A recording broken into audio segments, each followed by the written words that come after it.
Hi everyone. So in this video I'm going to show you how you can organize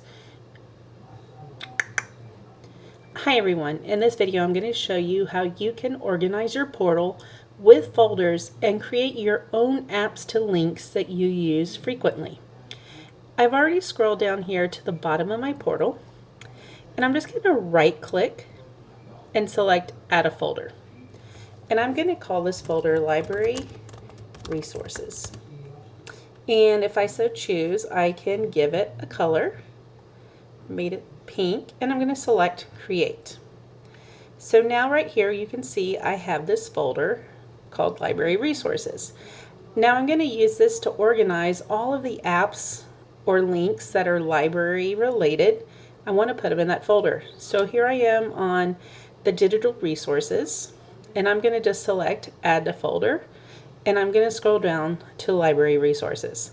And I'm going to continue to do that to all of the apps that are library related, so they'll always be in one nice place and I don't have to go searching for them every time.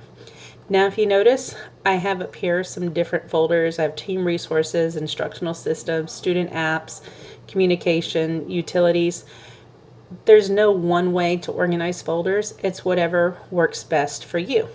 So that's step one of today's learning. The other step is you can add links to your portal. So think about if your campus has a hub, your lesson plans,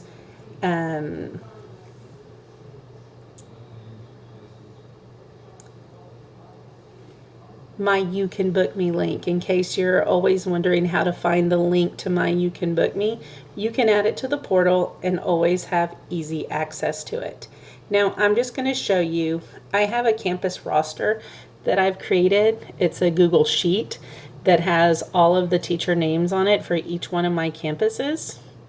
And I'm going to add this to the portal. So I'm just going to go here to the share link and I'm just going to copy the link.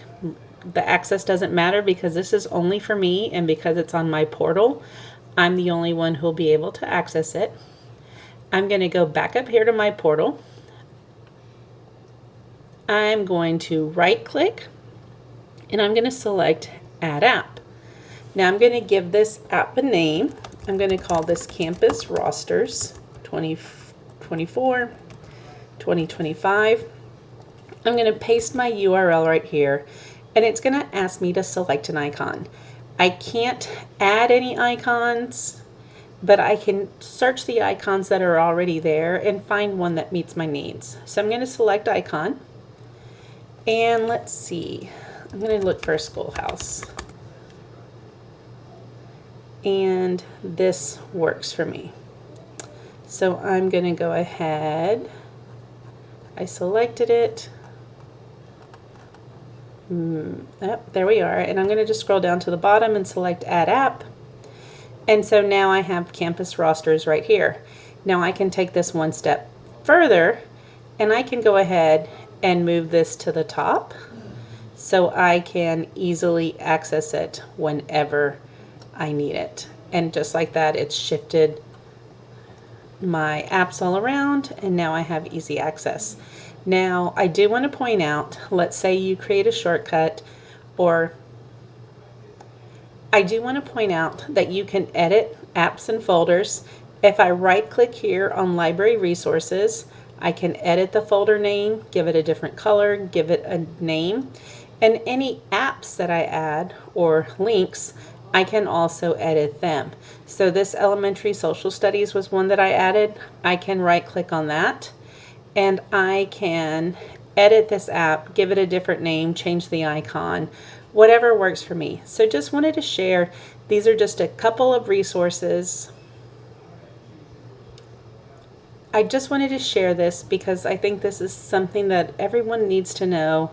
The portal can be a little overwhelming when you have so many different apps and you don't use them all, but you do have some that you use quite a bit. So keep that in mind, make the portal work for you. And the other great part about this is once you add that link to once you add your link to the portal, you'll be able to access those from any device that you're logged into. So if you log in at home, all your links will be there. If you log on at a different computer on campus, your links will be there.